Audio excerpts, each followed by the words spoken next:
Hello again, YouTube. My name is Bree, and in today's video, I am painting a picture of my cat Magnolia, who unfortunately passed away on January 12th.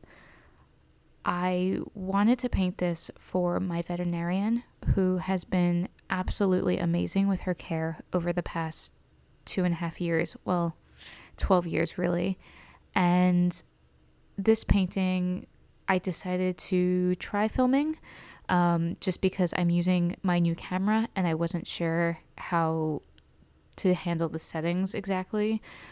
But that way, like, if it didn't work out, I have a perfectly reasonable excuse not to make a video this week. But I think it came out okay, so I wanted to share it with you. I know this is a topic that can be upsetting to people, and I fully understand if you don't want to be here for this or if you just want to mute me. And I'm going to do my best to just talk a little bit about Maggie. I'm not actually watching the video right now because first of all, it's taking forever to export, and second of all, I'm not sure I can. But yeah, it's been a really tough week. So I think I talked about this a bit before, but I adopted Maggie in 2007 in October. I had plans to adopt a cat, a stray kitten that was born in my then boyfriend, now husband's backyard, back at his parents' house. But the mama cat took the kittens and left before they were at an age where they could be brought in. So I got a call from my mom, or I think an email one day, sending me a message about how she went to the vet that day, and there was the sweetest looking cat in a kennel behind the counter with a little sign that said, "I like to sit on your lap and purr." They had found her outside the vet's office and brought her in. They estimated her to be about a year old, and when she was ready, they did adopt her out. The first family didn't work out because the cats didn't get along. Later, I learned that Maggie isn't great with other cats. She was never vicious, but she sounded aggressive. She was definitely an alpha, but mostly she just vocalized. She didn't swat at other cats. But in any case, I was very fortunate that they brought her back to the vet and I was able to take her home that following weekend. So Maggie's been my constant companion since my, I guess, senior year of college, my third year of college. And she really has traveled with me a lot. She would go home with me over the holidays. I once even took her to my husband's parents' house up in Virginia, and Juneau as well. That was a road trip we were not going to repeat. It was just a very long 15-hour drive with the kitties, and an even longer trip back because as it was Christmas, the traffic afterwards was horrible. Maggie, I know like everybody either says they have the best cat or the worst cat in the world, but she really was the best cat. If anyone rang on the doorbell or knocked on the door, she would be there to greet them. She was very dog-like in that way, and then kind of show you into the living room. And once you sat down, she would be in your lap. She just really truly loved to be in your lap and purr right to her last minutes. So she greeted everyone. She was always a part of every get together we had, whether it be a party with a bunch of people or just a small family gathering. Essentially every time I was sitting down, she was in my lap, and she always slept against my side every night.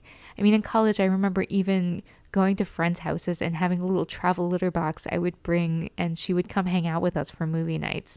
She was just everyone's little buddy. I guess she kind of became a proxy pet for a lot of people who couldn't have pets or didn't have pets, had them back home, couldn't take new ones home, whatever. So yeah, she was pretty much everyone's friend except the one guy who was allergic to cats. Throughout the years, I mean, like I said, she was always with me. She's always my buddy. She's always on top of me, beside me. But unfortunately in 2020, and God, I'm glad for, like, I might be the one person who is grateful to COVID because being that we were working remotely, we noticed that she wasn't eating with the same excitement anymore. And we knew to take her to the vet because she always downed her food. So when she wasn't completely downing her food, we knew something was off.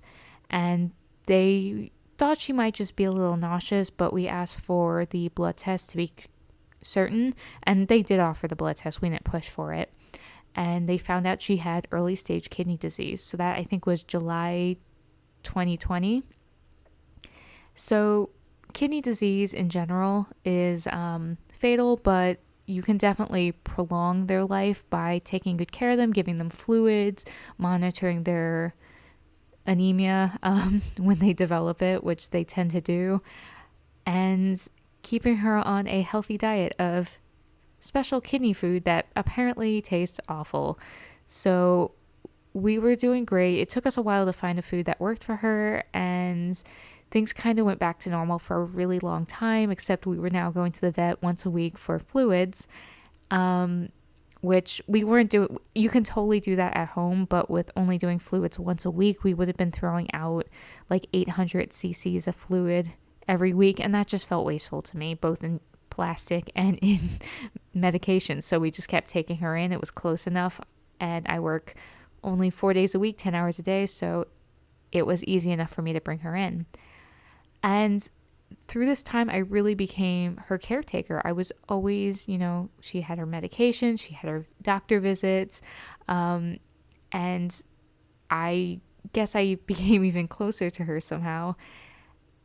In 2021, in July, they noticed a polyp in her bladder, and in a follow-up ultrasound the next month, August, they realized she had bladder cancer, and it was quickly growing. Now, somehow, we had expected that to be a very short, bladder cancer basically can be fatal pretty quickly. So we thought we would be losing her around September, October. And so for her 16th birthday in September, we threw a little party for her and just kept an eye on things. But when she got her ultrasound in September, later in that month, she came out as it was the cancer, the tumor hadn't changed in size, and she was pretty stable, all things considered. So we just kept checking month to month, and things were going pretty well. Unfortunately, these things always have a way of catching up with you, and the last month or so was really tough for her. She had a seizure in December, which was likely caused by hypertension associated with her stress from having cancer. After the seizure, she went blind. So we started spending even more time with her, helping her around the house, guiding her until she kind of got comfortable on her own. After the seizure, apparently it's not an uncommon side effect to temporarily lose your vision. She did seem to regain some of her vision, but a few weeks later it seemed to dissipate completely. So there was kind of 2 training stages helping her around, but before long, she was at it again, like jumping on your lap, jumping into bed and out of bed at night. She was definitely a trooper, a strong, independent cat, but she definitely needed people around. So we became a bit more isolated because we put all of our time into keeping an eye on her, making sure she didn't have another seizure, making adjustments to her medications to make sure she was comfortable but not overly doped up. And just keeping an eye on things. But then just after Christmas, we ran another blood test because she was seeming a little weaker, and we found out she was hitting end-stage renal failure. At the same time, we were noticing her also having some issues in the litter box, and while we never did another ultrasound, our assumption is that her tumor had started to grow again and her bladder capacity was reduced. So we we're working with the vet. They gave her some vitamins, and that definitely stimulated her appetite again for a while. But shortly after Christmas, I guess after the new year, we knew that it was about time for her and started learning about that in general. And then finally on Tuesday of last week, she started showing some more signs that were definitely associated with her end-stage renal failure, and we made a call. We have an amazing service here, and I think they're throughout the United States. I'm sure they exist elsewhere as well, but our local one's called Lap of Love, and basically what they do is they come to your home and handle the euthanasia right there in your home so that they can stay comfortable right to the end. And so we made our arrangements with them. She was doing okay, but then just one night, you just saw her health decline so much within a 24-hour period that we actually called them and rescheduled and had them come that very night. So on Thursday night, they came to our house and made her nice and comfortable. And yeah, so we're still waiting for her to come home. With any luck, she'll be here really soon. We got a new glass bookcase display shelf so that we can keep her in the living room, her little urn, so that she can still watch the front door and be by the back porch where she loved to sit outside and still be a part of conversation more or less in the living room. We have some paintings of her. One I commissioned from my friend Spoff. I also have a matching one of Juno, and then one that my friend so graciously got from Gennari, I believe, which is an absolutely gorgeous oil painting of Maggie. Otherwise, the Lap of Love service, they took a footprint for her, so we're going to put that in a shadow box once it finishes air drying. That takes about a week. And so we're going to have a really nice little home for her so she can continue to be a part of our family. I think this painting was really important for me because not only is making little paintings of Maggie something I had been doing to thank people for those, I did little ATCs for everybody who contributed to that commission painting of her. So it kind of just feels like my love language is sending paintings of my cat. So this was my way of thanking the vet for their amazing care because, she made it 2.5 years with kidney disease plus 6 months with bladder cancer. So they really went above and beyond to keep her happy and healthy as much as possible as she went through all of these challenges. They were absolutely amazing, and I did bring it to the vet today with a thank you card and some of her leftover food and medication. That way, if there's anything they could share with other patients or leverage themselves or just discard, whatever works, they can do so. And I included a thank you card and this with it, so I don't know if they've opened it yet, but I do hope they like it. Otherwise, the rest of us, obviously, I'm sure you could hear it in my voice. We're all hanging in here. We're doing our best. Every day is a new day. So it's been a challenge, clearly.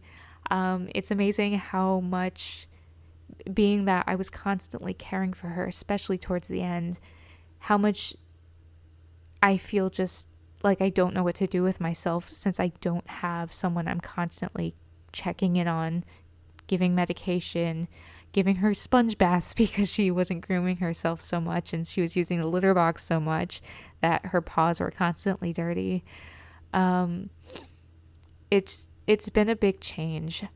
Juno, our other cat, is also grieving, which was something we weren't sure what to expect, so we're giving her more attention, more time. Luckily, both my husband and I were able to take a 4-day weekend, so that gave us time just to be together. The problem I'm finding is that being idle for me is when I sit down, I expect her to be in my lap, so I haven't really been able to sit still. So I just started taking on all these like chores and tasks, and there's some chores I'm not ready to do yet because I know that moving furniture and cleaning too much is going to erase Maggie's scent, which could upset Juno. So we're trying to give some things time. Like I haven't mopped yet. I know I need to, but we vacuumed. We washed the sheets, but we haven't washed the comforter. Things like that. We're just trying to make things as easy on Juno as possible as well. But I found myself like recaulking the back porch, which was overdue. But like even the back porch, being that that was like Maggie's area, it hit me unexpectedly hard. Doing a little shopping, more so stuff for Maggie once again, some picture frames, trying to get like a silk magnolia flower so that we can include that in her display box.